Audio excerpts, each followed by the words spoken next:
Hello, my name is James Bush, and you have tuned in to Ask a Counselor, brought to you by Stars.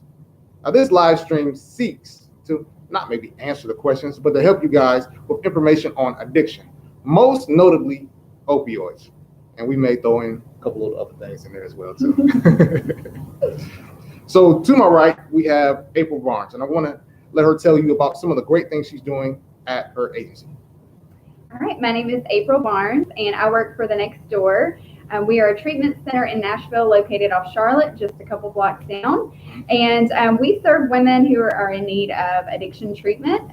We are a faith-based organization, nonprofit, and we are serving, we're on our 15th year of serving women and empowering women for lifetime recovery. And so our treatment center offers medically monitored detox, residential, and outpatient programming. Wow. Yeah. That's comprehensive care. That's a lot right there. Yeah. Definitely a lot. So here's how it works. We have two ways for you guys to get questions in. One, you can type in your question through the live stream chat box, maybe to my right, your left, whichever way you want to look at that. Or you can hashtag Ask a Counselor and post it on your favorite social media platform. Don't worry about it. We will find it. The most common questions we will discuss on our live streams every other week. So let's really get in started. The first question we have, this is one I want to start off with. What is MAT? April, take that away. Oh, goodness. Let's start with the most controversial. Okay. So MAT, I'll start with the definition, or what that even stands for, is medication-assisted treatment. Okay. And within that, there are various medications that can be used. A lot of people talk about MAT specifically for Suboxone, but there are other medications such as naltrexone and Vivitrol, methadone, and then, of course, Suboxone, which is really being talked about a lot right now. So it's just different treatment modalities. What I think is important to highlight, because there is stigma attached to MAT, is that there are places that are doing this very well and really honoring what that stands for, in that medication-assisted treatment, meaning that they're receiving the services that they need along with that medication. Okay. And so the way that I've explained it, just to friends or family, I think about a diabetic. Say that you go to your doctor, your primary care physician, and your physician says, oh my goodness, and I'm going to talk some nurse language here because it's just my medical background, my brain here. But your PCP, your primary care doctor, says, oh, James, your hemoglobin A1C, your blood sugars for the last few months are out of the roof. And I really need you today to stop eating all sugar, carbohydrates. You need a radical life change, and it needs to happen today, or potentially you could have issues with your vision, eyesight, neuropathy, all of these consequences to continued use of sugar and different types of foods. So that sounds harmless enough. It's food. We have to have food to survive. However, in this situation, he's asking you today to walk out this door and completely stop everything that you've known in your life as habits and lifestyle. And so I think of MAT has this potential, when used correctly and with the treatment component, the counseling services, the lifestyle changes, to help people support them early in their recovery. Much like metformin, which is a medication used for type 2 diabetes, can help someone complement, their journey of healing from diabetes, if you want to say it that way, while also changing lifestyle modifications. So I can give you this pill and say, okay, and in the meantime, while this is going to help your body, you're also going to need to start implementing changes. You need to reduce your sugar. You need to start, exercising 30 minutes, 3 times a week, and then you can gradually increase that. But it's not asking you to radically change everything in your life without support that you need, because that's another component. You have to look at, we know biologically there's genetic predisposition for addiction, just like there is type 2 diabetes and coronary artery disease, but there's that psychological, social component that takes time to change. Yeah. You can't just walk out the door and change everything in your life, or Doesn't walk work out that of way. treatment. So Doesn't work that way. So that's what I think MAT is an opportunity to engage someone in treatment and help them with lifestyle changes and, you know, the social and psychological things that need to be changed in their life. They can have the support while they do that. Now, I know one of the things when you come with any type of medication or anything like that, somebody wants to know how much is it going to cost? You know, who's going to pay for it? Anything? Yeah. What are your thoughts on that? Are there programs out there that kind of help supplement these MAT costs? Absolutely. I mean, there are some great programs right now that are strictly grant funded. Okay. So if someone does not have insurance, a lot of the, you know, TennCare will cover it. It requires what we call a prior authorization. And then there are some clinics that, of course, do the cash pay so, you know, and I'm not sure exactly if they do that according to sliding scale or if that's just a, you know, fixed cost for every person.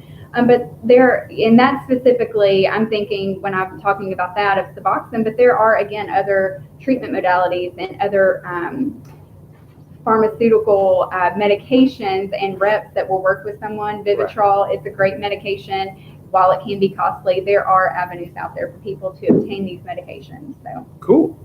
It's definitely helpful when everybody can get their hands on it, as opposed to a few. Now let's look at our next question. This one is right up your alley. What does residential treatment resemble? What does it look like? Okay. So I'll speak to the experience I've had in working in treatment centers. Okay. Specifically, I'm thinking of the next door. You know, we offer medically monitored detox, so that is essentially the first step. Now, someone does not have to enter into the program and go into detox. They may not need that level of care. Okay. But if they do, that level of care is provided. We have 24-hour nursing staff. And then residential programming is around 21 to 28 days, dependent upon various factors. And during that time, we are essentially giving them a foundation of recovery, equipping them with coping skills, and then ensuring aftercare planning that's conducive to recovery. So that looks like case management, working with the woman to look at, okay, is it safe for you to return home? Do you have support that's sober and that, or do we need to look at a recovery home that is going to have continued structure and give you the accountability you need, again, to ensure engagement in treatment, which is going to increase, your chances in recovery. So it looks very different depending on each woman's needs, which is much like addiction. Addiction is very complex and convoluted depending on the biopsychosocial factors involved. And so treatment planning needs to look that way. It needs to look very individualized according to that woman's needs or that male's needs. And in co-ed facilities, same thing. I mean, you're going to get case management and a therapist. Therapists, I think, there are case management and therapists. And therapists, they're looking at, okay, what is the root of this addiction and how can we help explore that, identify that, the learned beliefs that you have, how can we change some of that? So behavior modification, changing thought processes. And that's what recovery is, a process of change. Okay. Change in your thoughts, your perceptions, your lifestyle changes, your behaviors, people, places, things. So it looks different for everyone. Now, one of the things that I've noticed, I guess, in the recovery community or parents, loved one support systems, is that they believe when they go in for maybe 30 days or 60 days, that they're healed. that everything is well with them, everything is cool, there's no more problems, the bad drugs are all away. I don't think it actually works like that. Yeah, so I look at residential treatment really as like crisis stabilization. We're getting the woman off the street, off the heroin, once she's detoxed or whatever the drug of choice is. I'm just using that because we're talking specifically about opioids, but and then again, we only have them for a few weeks. We're not going to fix 20 years of drug use and abuse and trauma and all that. 20 years. If that's the case, 10 years, 5 years, whatever the case may be. Wow. Some of our women have long history and repeated relapses. And so we have to look at that and say, okay, we are going to give you, again, a foundation of recovery, Right. and then help you ensure a strong aftercare plan. That's true. But it's really important that family understands that, while their loved one is in treatment, they have their own work to do as well. They have their own healing to do. They have resources in the community that they can explore to start their own process of healing. So would you say that the family support systems in helping in residential treatment are just as necessary as the structure itself? Absolutely. Okay. So one of the things that we do, and I know other treatment centers that I've worked with have done, is family education is a component of that. Right. And then also family engagement in the therapy. So that could look like an individual session with a supportive family member and the client that's in treatment, and then that way it's mediated, it's healthy, the conversation is therapeutic. Right. And we want every experience for the women that we serve, and I think I could say this for other treatment centers, to be therapeutic while they're there. We want it to be therapeutic, and the family being involved is very important. That way they can understand the dynamic of addiction and how it is a family disease and it's affected everyone. Gotcha. Wow. It's a mouthful right there. Yeah. So let's go to our next question. And we have the question, what is addiction versus dependence? What are your thoughts on that? Okay, so addiction in summary, and I've heard this, I've heard so many different definitions, but addiction is continued use despite your consequences. Okay, so dependence is going to happen with repeated exposure to substances, to you or I, to anyone, because it's a physiological response that happens. If I take an opioid after a surgery, or I'm prescribed, a narcotic, and I take that consistently, I could have physiological dependence occur and withdrawal symptoms. Now, that does not mean that I have become addicted. Babies that are born with NAS, and have opiate withdrawal symptoms that happen, they're not addicted, they're dependent. They're born dependent on drugs, not addicted to drugs. So I think that's important to understand, is that with addiction, if you are continuing to use a substance or even a behavior, if you look at process addictions, continuing to do that despite the adverse consequences, you have a problem. That could go for alcohol. If I've had, if I've lost my family, I've gotten a DUI, it's just not, and I don't have to drink every day for that to make me an alcoholic. Sure. If I'm continuing to drink despite consequences, then there's a problem. There's an addiction. Yeah.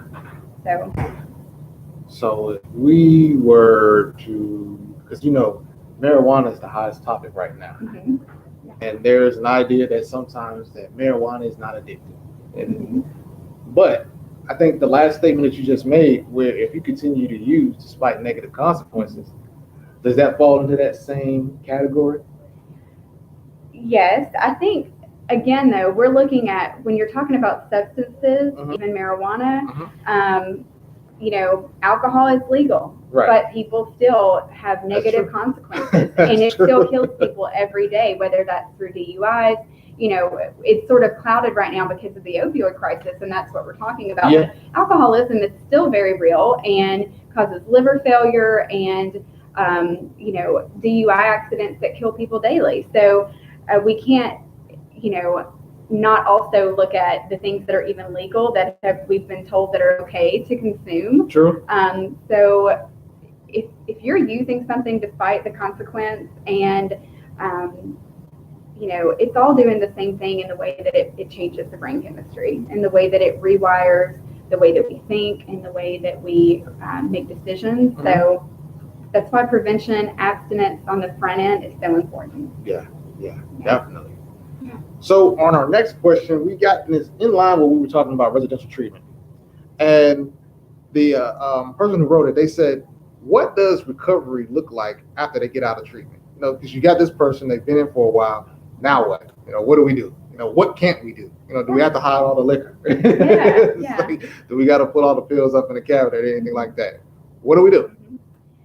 Well, interestingly, I was just at an event yesterday, and I do think that it's important for us to lock up our medications, just because you never know who could be in your home, and so that's just prevention. That's part of us doing our part to prevent someone from taking pain medication or whatever your prescription narcotic is. So. But in terms of recovery, so that looks different again for everyone. But there are great recovery programs. Some people, their recovery looks much more like what they identify with their faith. So it may be something such as Celebrate Recovery, which is a Christian-based recovery program, biblically based, and there are there is Refuge Recovery. So that is for people that identify with Buddhism, and great program as well. So there are different treatment programs that are offered in the community. I think the biggest thing though is just connecting and having community. If you can connect with someone and you have someone that can come alongside you and say, I've been through this and I really want to encourage you and support you, provide hope. I think that is what's the most important part, is that you stay connected, you stay engaged with some sort of recovery program. I know a lot of 12-step based residential programs. Part of aftercare is what we call 90 and 90. So you go to 90 meetings in 90 days. Yes. And some people go to more, 3 meetings a day if that's what you need to keep you sober or clean. Again, that connecting into someone who identifies with what you're going through to help you get through that really hard time. So you mentioned the word connection. What keeps people generally from not connecting to a support system?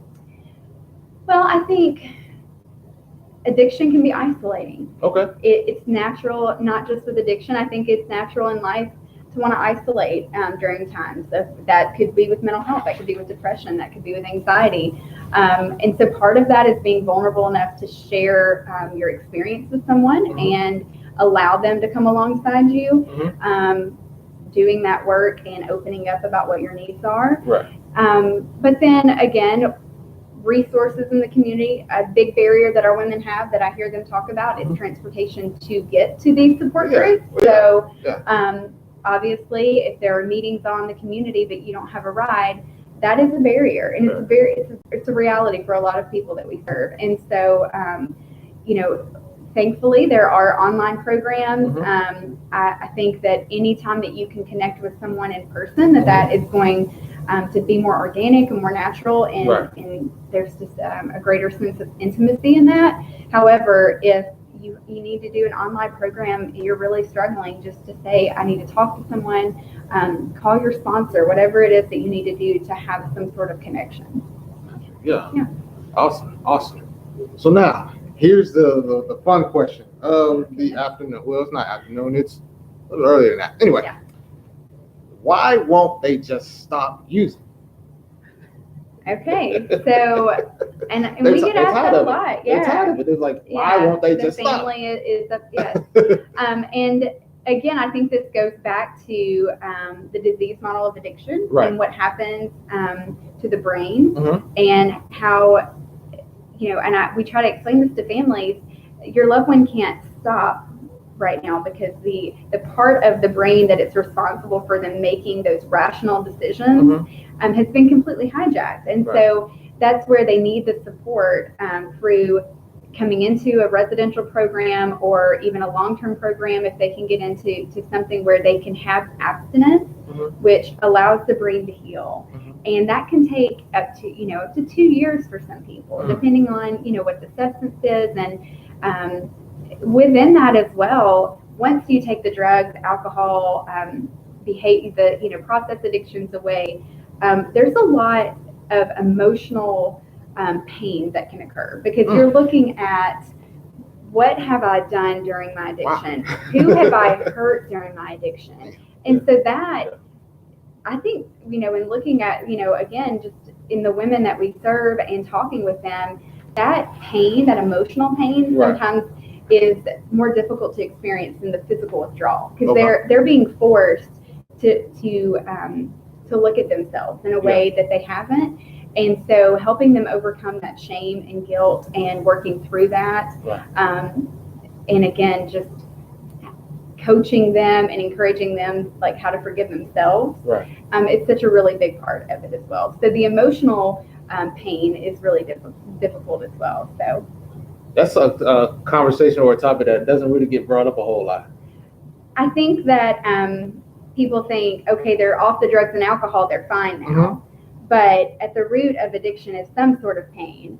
And most of the women that I have had conversations with mm-hmm. have extensive history of some sort of trauma, neglect, abuse. And so if that's the root of your pain, right. And now you've taken away the things that make that feel better and go away, mm-hmm. that's exposed. And that's open and that's raw in a way that you may not have felt in years. Wow. And so that in itself takes a lot of that's where the therapy is so important. Yeah. And the continued therapy is so important. Wow. It doesn't do any good if you take the drugs and alcohol away, but you don't address whatever the root is. Right. Wow. So, yeah. So in other words, they just can't stop that quick as much as we would like them to. Yeah, it's not as easy as that. Yeah. One more question we got time for.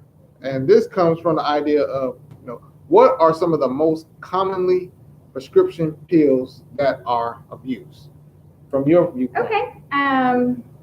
Well, opioids are really, we talk about this all the time,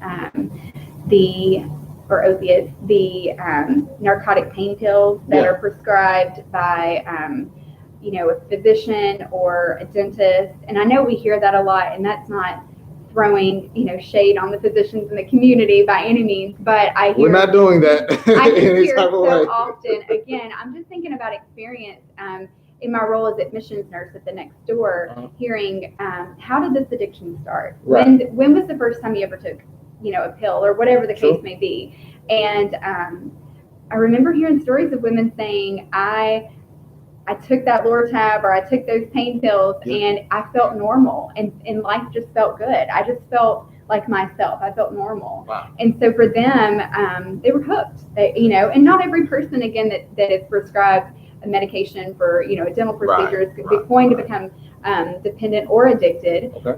But with a lot of our women, it is the prescription narcotics such as, Lortab, Percocet, mm-hmm.